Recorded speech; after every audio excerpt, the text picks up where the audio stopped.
السلام عليك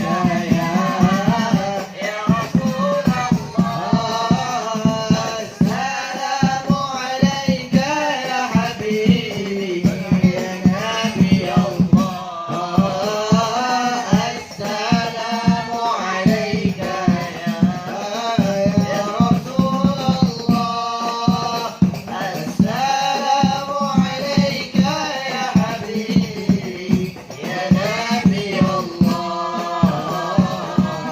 يا رسول الله يا رسول الله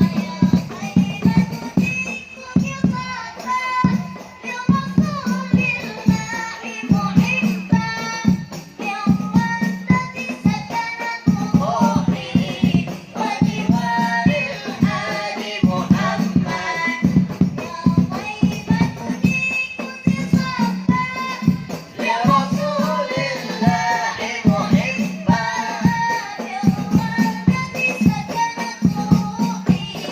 وجوار الحال محمد السلام عليك يا رسول الله السلام عليك يا حبيبي يا نبي الله السلام عليك يا رسول الله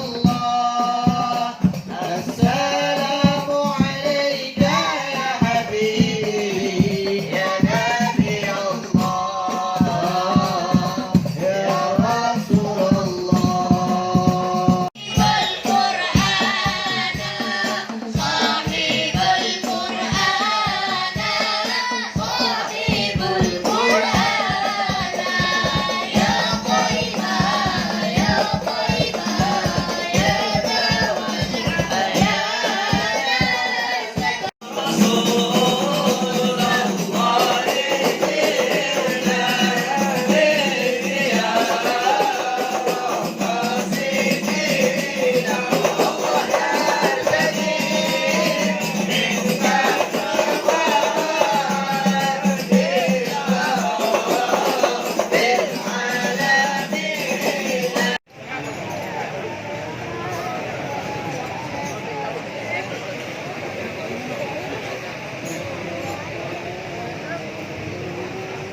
agar anak-anak kita, istri kita dan orang-orang yang kita cintai selamat dari api neraka Allah Subhanahu wa taala. Ma'asyiral hadirin yang dirahmati oleh Allah. Oleh sebab itu, tanggung jawab kita sebagai orang tua sangat berat. Apalagi di masa sekarang ini di mana media sosial sangat masif, di mana cara berbuat maksiat sangat mudah dan gampang untuk dilakukan oleh orang-orang yang hidup di zaman sekarang. Kita sering mendengar cerita dari beberapa orang tua yang mengeluhkan kelakuan anaknya yang hari-harinya itu dihabiskan dengan yang namanya bermain game online dan sebagainya. Terkadang orang tua membiarkan hal tersebut. Lebih baik dia berada di rumah daripada dia berkeliaran di luar. Sehingga difasilitasi, diberikan kuota yang banyak, bahkan tidak jarang dipasang wifi supaya anak ini betah berada di rumah, menghabiskan hari-harinya dengan handphone dan sebagainya. Kadang ia bermain game online, tapi tidak jarang mereka melihat hal-hal yang kalau seandainya kita tahu, kita akan marah besar kepadanya. Namun karena kita abai, karena kita tidak terlalu peduli, karena dalam benak kita yang penting dia ada di rumah, lalu kita menjamin dia akan aman dari pergaulan bebas dan berbuat dosa, maka kita salah dalam memahami hal ini. Kita tidak pernah mengecek apa yang ditonton, apa yang dilihat oleh anak-anak kita yang sudah beranjak dewasa saat mereka berada di kamar dan di rumah sendirian. Dan saya pernah mendengar salah satu teman bercerita tentang anaknya sendiri. Anaknya ini perempuan. Jadi ketika di waktu malam yang belum terlalu larut, ia dikejutkan dengan suara anaknya yang tiba-tiba minta tolong dengan kakaknya, "Kak, tolong kak, kak tolong kak." Tentu dia pun terkejut. Dengan sigap dan terburu-buru ia melihat ke kamar anaknya yang wanita tadi. Ternyata anaknya sampai tidak ada terjadi apa-apa. Saat ditanya oleh ayahnya, ternyata dia sedang main game. Main game bareng-bareng online. Minta tolong dengan kawan main gamenya. Berdesal bapak. Terkejut, dalu-dalu minta tolong. Yang apa dia itu jadi? Ternyata lagi main game. Sama kakaknya di samping. Kak tolong kak, minta tolong supaya bisa melawan musuh mungkin. Itu juga tidak ngerti. Sampai semua itu. Dan dicek oleh bapaknya. Didingok kontaknya. Ternyata ada nama lanang. Ditanya, siapa lanang ini? Kawan sekolah kah? Kawan kampung kah? Ternyata kawan main game online. Kenalan, nyambung ke chatting. Dan yang lebih kita khawatirkan lagi zaman sekarang ini bisa mudah. Yang tadi sekedar chat berubah menjadi tongket dan sebagainya. Akhirnya ngirim gambar-gambar yang waliyadzubillah. Sementara kita sebagai wudhu abai dan tidak pernah peduli. Karena tadi dalam anggap itu selama dia di rumah aman, tenang, tidak bakal terjadi apa-apa. Berat tugas untuk saat ini, betul berat. Dan ada juga yang bercerita sama itu. Ini buat pengalaman kita supaya lebih hati-hati dan mawas dalam mendidik dan menjaga anak-anak kita yang beranjak ini. Jadi ada si kaum terkejut saat anaknya mengeluhkan sakit perut. Tiba-tiba dibawa pakai mobil, melahirkan di mobil. Tak tahu kapan dia hamil bapaknya. Mungkin karena dia tubuhnya agak gemuk, jadi tak ketahuan. Melahirkan di mobil. Terkejut bapaknya. Bapaknya ini termasuk orang ahli ibadah. Tapi kan, kalau abai dan terlalu peduli, tidak dikontrol pergaulan anak kita di media sosial, itu bahaya. Jadi kalau memang kita sayang sama anak kita harus punya sikap tegas. Jangan lambat, jangan terlalu manjakan, jangan terlalu memudahkan dia. Tidak apa-apa, dikit-dikit tidak apa-apa. Biarlah masih kecil, biarlah. Harus ada sikap tegas. Kalau seandainya kita memperlakukan anak cak itu terus, menggampangkan, memudahkan, sering mentoleransi kesalahannya, besarnya dia bakal menjadi anak yang membangkang dan mudah dia menolak perintah kita. Dan kadang, waliyadzubillah, mudah-mudahan Allah jawab kita dari ini. Kita tahu anak kita ini bergaul dengan siapa. Dan apa yang dia gawikan sama kawan-kawannya. Maaf, narkoba dalam sekarang. Dan kita apa? Tak terlalu peduli. Karena kita merasa tak punya wewenang untuk melawan anak. Dan kadang kita alasannya dalam sekolah. Pacak lagi rewek. Tidak, tanggung jawab kita. Selama dia masih tinggal sama kita. Dan dalam pengawasan kita. Dan kita tahu apa yang dia lakukan. Lalu kita abai. Tanggung jawab di hadapan Allah. Tanggung jawab di hadapan Allah. Biarlah dia besar. Pacak dia dewek yang ngatur dirinya. Tidak itu. Kalau bapak yang tegas sama anaknya, pasti dia panggil anaknya. Pasti dia marahi. Pasti dia cegah. Dia batasi anaknya tadi supaya tidak terpengaruh dengan teman-temannya. Tapi yang terjadi di dia itu, dengan alasan dia besar, dia pacak berpikir terserah dia. Ini untuk anak lanang. Kalau sikap seperti ini juga kita berikan kepada anak perempuan kita, na'udzubillah. Apa yang tadi kita ceritakan bisa terjadi juga dengan anak-anak kita. Makanya berat memang mendidik anak zaman sekarang begitu berat.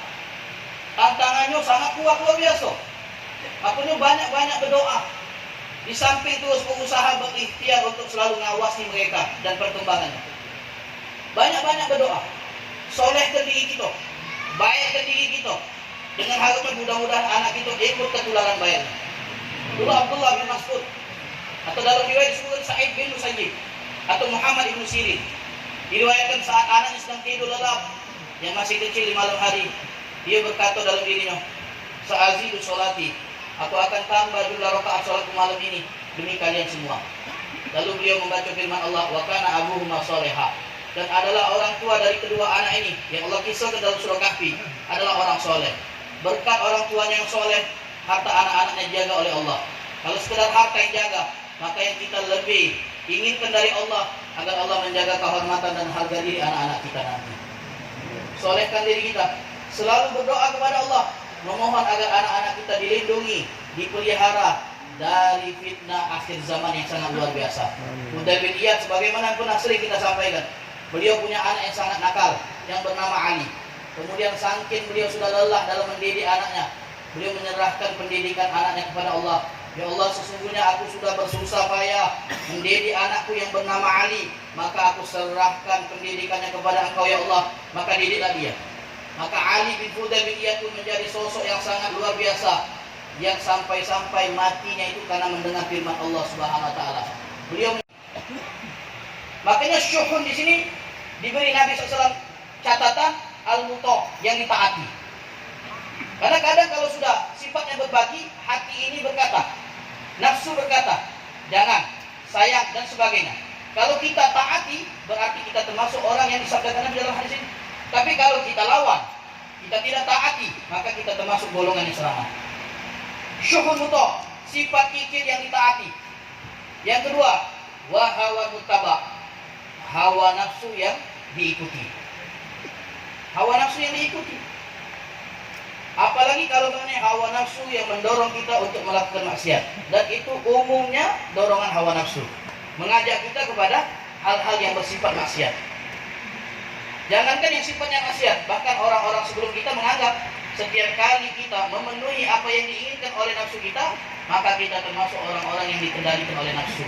Sayyidina Umar pernah bertemu dengan seorang yang memberi daging, lalu beliau bertanya, apa itu? Ini daging.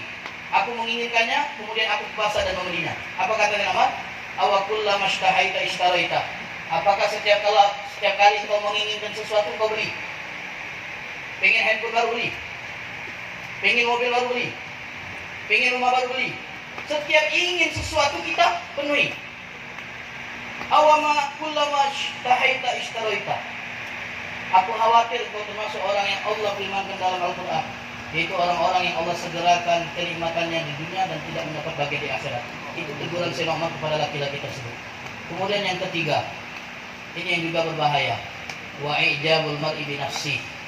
Ketika orang sudah mengagumi dirinya sendiri, dia tidak membandingkan dirinya dengan orang lain, dia tidak menganggap dia lebih baik dari orang lain, tapi dia kagum dengan dirinya, dia kagum dengan pencapaiannya, dia kagum dengan ibadahnya, dia kagum dengan ilmunya, dia kagum dengan kedudukannya.